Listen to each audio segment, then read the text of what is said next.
দেখছেন কি সবুজ, মানে এটা হচ্ছে পানির ব্যাটারি। কি ব্যাটারি?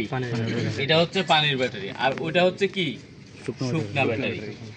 সব থেকে ভালো ব্যাটারি হচ্ছে শুকনা ব্যাটারি, ভিজা ব্যাটারি কিন্তু ভালো না। কারণ ভিজা ব্যাটারি যে কখন নষ্ট হবে আপনিও বুঝতে পারবেন না। আর শুকনা ব্যাটারিটা নষ্ট হওয়ার আগে আপনাকে সিগন্যাল দিবে। কি সিগন্যাল? আপনি তো প্রতিদিন দেখতেছেন সবুজ বাতি জ্বলে, হঠাৎ করে একদিন দেখবেন যে সাদা সাদা সাদা জ্বলে, সাদা একটা লাইটের মতো জ্বলে আছে, সবুজটা যেরকম জ্বলে আছে, তখনই কিন্তু আপনাকে ব্যাটারিটা চেক করাইতে হবে অথবা চেঞ্জ করতে পারবেন। তাহলে ব্যাটারি কীরকম ভালো থাকে দেখছেন? প্রথমত আপনার ব্যাটারি ভালো থাকতে হবে, এরপরে ব্যাটারি কানেকশন যদি লুজ হয়ে যায়, ব্যাটারি কি কানেকশন, ব্যাটারি কানেকশন যদি লুজ হয়ে যায় তাহলে কিন্তু গাড়ি স্টার্ট হবে না, হবে হবে না। তারপরে আছে আপনার ফিউজ। কয় নাম্বার ফিউজ? আমাদের গাড়িতে 10 নাম্বার। আমাদের গাড়িতে কয় নাম্বার? 10 নাম্বার। কিন্তু আর অন্যান্য যত গাড়ি আছে সব গাড়িতে 20 নাম্বার। আমাদের এই মানে পুরাতন গাড়িতে 10 নাম্বার, আর অন্যান্য গাড়িতে কয় number fuse? 20 number. 20 number fuse. আমি একটা ফিউজ রাখছিলাম কোথায় জানি,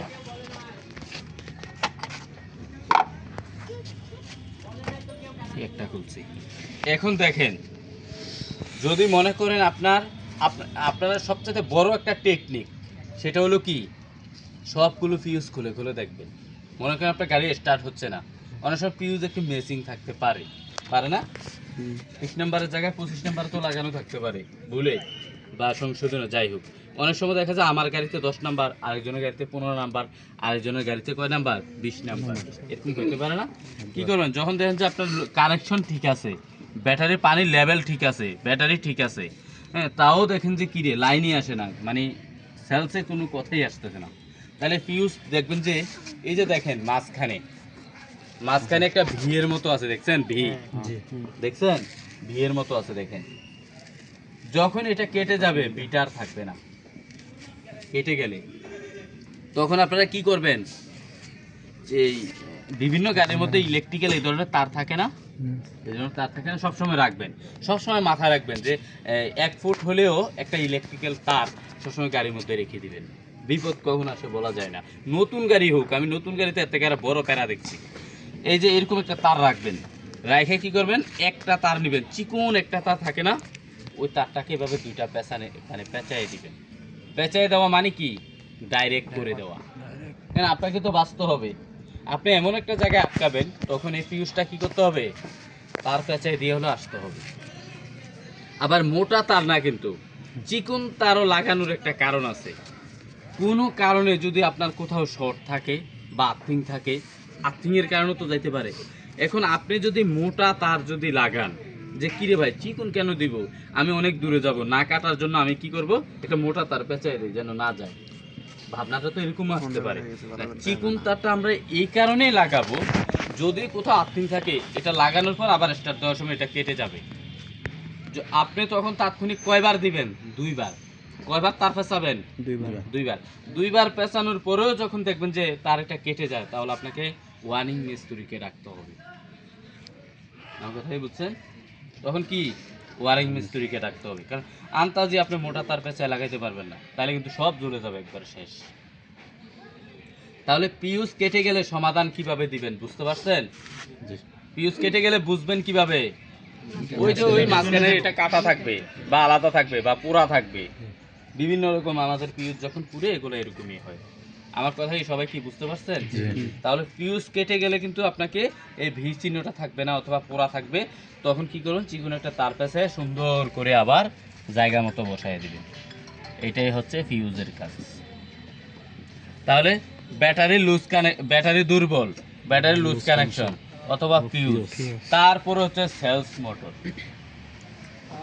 যদি সেলস যদি আপনি দেন, আপনার মোটর যদি সামথিং একটা সাউন্ড করে কিন্তু স্টার্ট হয় না, আপনার সব কিছু ঠিক আছে, তাহলে আপনার সেলস মোটর চলে গেছে। সেলস মোটর চলে গেলে আমার আর আপনার পক্ষে খোলা সম্ভব না, তখন মিস্ত্রিকে ডাকতে হবে। তাহলে কি বুঝতে পারছেন গাড়ি কি কারণে স্টার্ট হয় না?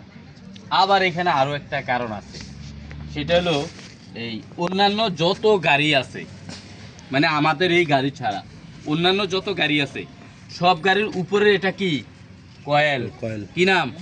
কয়েল। আর নিচে কি থাকে? প্লাগ। যদি আপনার ইঞ্জিন অয়েলের লেভেল যদি বেশি থাকে, ইঞ্জিন অয়েলের লেভেল তো কতটুকু থাকে, F পর্যন্ত থাকে না, এটা থেকে যদি লেভেলটা যদি বেশি থাকে, বেশি কেন হয়, মানে ইঞ্জিন অয়েলের লেভেলটা বেশি কেন হয়, বেশি দিলে বেশি হবে। হ্যাঁ বেশি ঢাললে বেশি মানে বেশি ইঞ্জিন অয়েল দিলে বেশি হবে। যদি বেশি এসে থাকে তাহলে প্লাকের মধ্যে ইঞ্জিন অয়েল চলে আসবে, তখনও কিন্তু গাড়ি স্টার্ট হবে না। এরপরেও দেখেন, তারপরেও আপনার সব কিছু ঠিক আছে, এরপরেও যদি সমস্যা হয় তাও স্টার্ট হচ্ছে না, অনেকে তখন ডিস্ট্রিবিউটর, আমাদের এই গাড়িতে হলে আমরা কি করি, ডিস্ট্রিবিউটরের কানেকশন দেখি যে ডিস্ট্রিবিউটরে ঠিকমতো কারেন্ট দিচ্ছে কিনা, কিন্তু এই গাড়ি ওই গাড়িতে কিন্তু আপনি ডিস্ট্রিবিউটর পাবেন না। তাহলে গাড়ি কি কারণে স্টার্ট হয় না বলেন? ব্যাটারি দুর্বল, কানেকশন কেটে গেলে, তারপর হচ্ছে সেলস মোটর চলে গেলে, অথবা ইঞ্জিন অয়েলের মধ্যে যদি প্লাকের মধ্যে মোবিল চলে আসে বা ইঞ্জিন অয়েল চলে আসে, তাহলে কিন্তু গাড়ি স্টার্ট হবে না। আর আমাদের গাড়ি যে গরম হয় সেটা আমরা কিভাবে বুঝবো? আমাদের ড্যাশবোর্ডের মধ্যে একটা টেম্পারেচার মিটার আছে, এটা আজকে দেখাবো। ওই মিটারটা কততে থাকবে, 9 অথবা 3, উল্টা হলে কত 3, আর ওইদিকে হলে 9, মানে ঘড়ির কাঁটা আর কি, ঘড়ির কাঁটা 9 3 থাকবে, বরাবর ওই জায়গায় থাকবে। ওই জায়গা থেকে উপরে উঠতে পারবে না, কিন্তু নিচে থাকতে পারবে। নিচে থাকলে কোনো সমস্যা নাই, গাড়ির ইঞ্জিন ঠান্ডা আছে। আর উপরে উঠলে বুঝতে হবে আপনার কোথাও না কোথাও গাড়ি গরম হচ্ছে, সেটা আপনাকে দেখতে হবে। এবার আসেন, আমরা প্রতিদিন সকালে ঘুম থেকে উঠে আগে কি চেক করব? রেডিয়েটর পানি আগে চেক করব রেডিয়েটর। এই ট্যাপটা যদি আমরা প্রতিদিন খুলি তাহলে এটা কিন্তু লুজ হয়ে যাবে। এটা কি প্রতিদিন খোলা যাবে না?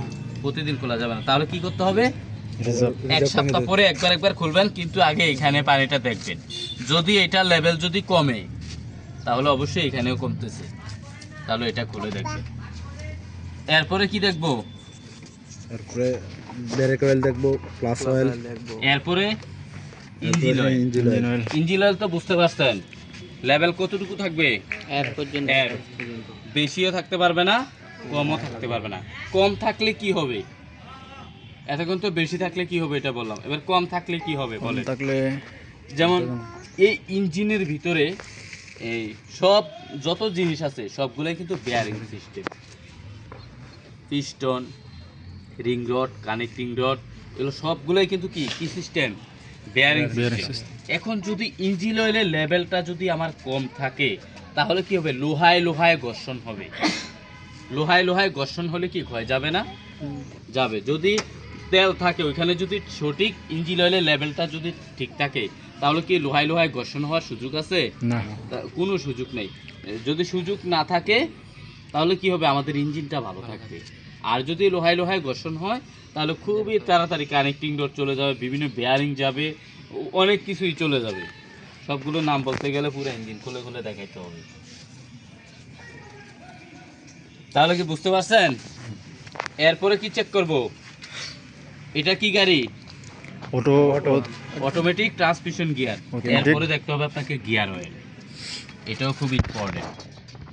এই যে দেখেন, এই গিয়ার অয়েলের লেভেল থাকবে এই যে এতটুকু পর্যন্ত, এই যে হাই লেখা আছে। অনেকগুলাতে লেখা থাকে F, অনেকগুলাতে লেখা থাকে S।